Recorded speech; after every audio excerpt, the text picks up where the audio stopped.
ಭಗವದ್ಗೀತೆ ಅಧ್ಯಾಯ 2 ಸಾಂಖ್ಯಯೋಗ ಗೀತಾಸಾರ ಸಂಗ್ರಹ ಶ್ಲೋಕ 39 ಯೇಷಾ ತೇ ವಿಹಿತ ಸಾಂಖ್ಯೇ ಬುದ್ಧಿರ್ಯೋಗೇ ತ್ವಿಮಾಂ ಶೃಣು ಬುದ್ಧ್ಯಾ ಯುಕ್ತೋ ಯಯಾ ಪಾರ್ಥ ಕರ್ಮ ಬಂಧಂ ಪ್ರಹಾಸ್ಯಸಿ.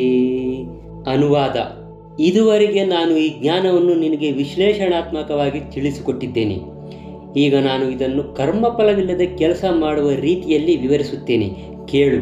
ಪಾರ್ಥನೇ, ನೀನು ಇಂತಹ ಜ್ಞಾನದಿಂದ ಕರ್ಮದಲ್ಲಿ ತೊಡಗಿದರೆ ಕರ್ಮಬಂಧದಿಂದ ಮುಕ್ತನಾಗಬಹುದು. ಭಾವಾರ್ಥ: ವೇದದ ನಿಘಂಟಾದ ನಿರುಕ್ತಿಯ ಪ್ರಕಾರ ಸಂಖ್ಯಾ ಎಂದರೆ ವಿಷಯವನ್ನು ವಿವರವಾಗಿ ಹೇಳುವುದು ಅಂತ ಅರ್ಥ. ಸಾಂಖ್ಯ ಎಂದರೆ ಆತ್ಮದ ನಿಜವಾದ ಸ್ವರೂಪವನ್ನು ವಿವರಿಸುವಂತಹ ದರ್ಶನ. ಯೋಗವು ಇಂದ್ರಿಯ ನಿಗ್ರಹವನ್ನು ಒಳಗೊಂಡಿದೆ. ಯುದ್ಧ ಮಾಡುವುದಿಲ್ಲ ಎನ್ನುವ ಅರ್ಜುನನ ನಿರ್ಧಾರಕ್ಕೆ ಇಂದ್ರಿಯ ತೃಪ್ತಿಯೇ ಆಧಾರ.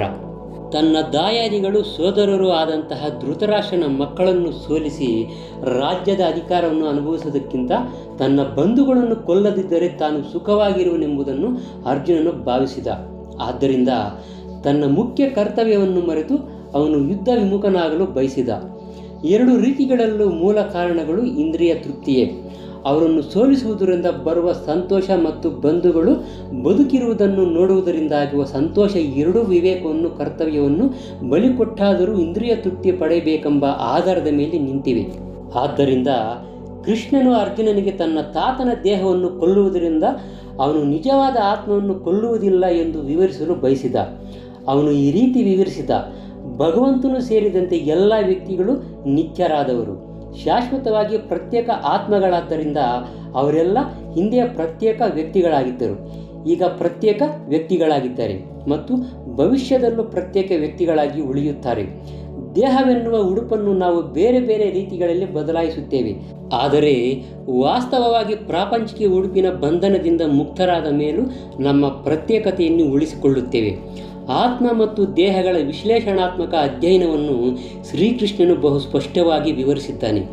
ಆತ್ಮ ಮತ್ತು ದೇಹಗಳನ್ನು ಬೇರೆ ಬೇರೆ ದೃಷ್ಟಿಗಳಿಂದ ಕಾಣುವ ಈ ವಿವರಣಾತ್ಮಕ ಜ್ಞಾನವನ್ನು ನಿರುಕ್ತಿ ನಿಘಂಟಿಗೆ ಅನುಗುಣವಾಗಿ ಸಾಂಖ್ಯ ಎಂದು ಕರೆದಿದೆ. ಈ ಸಾಂಖ್ಯಕ್ಕೂ ನಾಸ್ತಿಕನಾದ ಕಪಿಲನ ಸಾಂಖ್ಯ ಸಿದ್ಧಾಂತಕ್ಕೂ ಏನೇನೂ ಸಂಬಂಧವಿಲ್ಲ.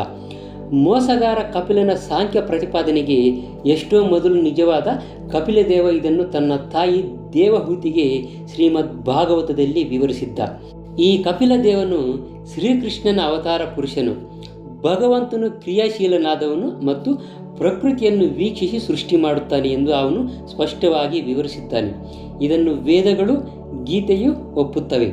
ಭಗವಂತನು ಪ್ರಕೃತಿಯನ್ನು ವೀಕ್ಷಿಸಿದ, ಅದನ್ನು ಅಣುಸದೃಶ ಜೀವಾತ್ಮಗಳಿಂದ ತುಂಬಿದೆ ಎಂಬುದನ್ನು ವೇದಗಳಲ್ಲಿನ ವರ್ಣನೆ ಸೂಚಿಸುತ್ತದೆ. ಈ ಎಲ್ಲ ವ್ಯಕ್ತಿಗಳು ಕೂಡ ಐಹಿಕ ಜಗತ್ತಿನಲ್ಲಿ ಇಂದ್ರಿಯ ತೃಪ್ತಿಗಾಗಿ ಕೆಲಸ ಮಾಡುತ್ತಿದ್ದಾರೆ. ಭೌತಿಕ ಶಕ್ತಿಯ ಮಾಂತ್ರಿಕತೆಯಿಂದ ತಾವು ಭೋಗಿಗಳು ಎಂದು ಭಾವಿಸಿದ್ದಾರೆ. ಜೀವಿಯು ಭಗವಂತನೊಡನೆ ಒಂದಾಗಲು ಬಯಸಿದಾಗ ಈ ಮನೋಧರ್ಮವನ್ನು ಮುಕ್ತಿಯ ಕಡೆಗೆ ಹಂತಕ್ಕೆ ಎಳೆದಂತಾಗುತ್ತದೆ.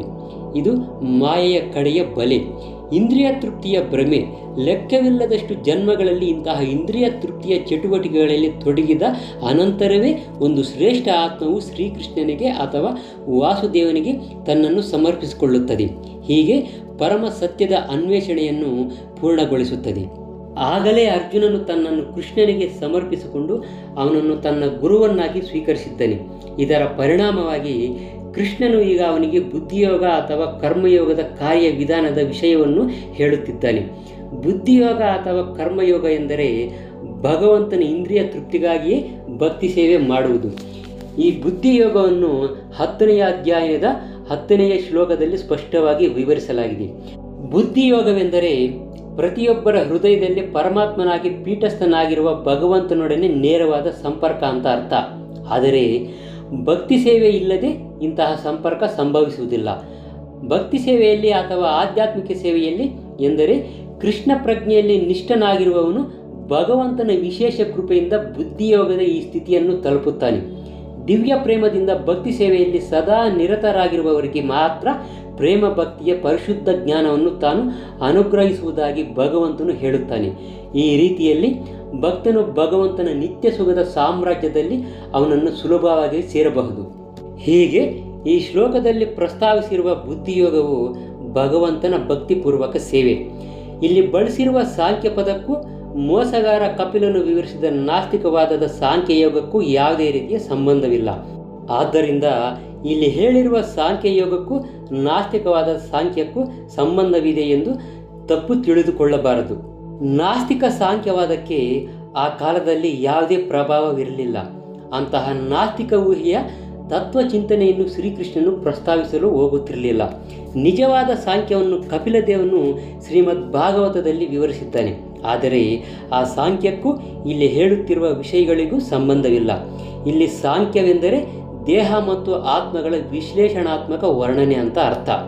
ಅರ್ಜುನನನ್ನು ಬುದ್ಧಿಯೋಗ ಅಥವಾ ಭಕ್ತಿಯೋಗಕ್ಕೆ ಕರೆತರುವುದಕ್ಕೋಸ್ಕರ ಶ್ರೀಕೃಷ್ಣನು ಆತ್ಮದ ವಿಶ್ಲೇಷಣಾತ್ಮಕ ವಿವರಣೆಯನ್ನು ನೀಡಿದನು.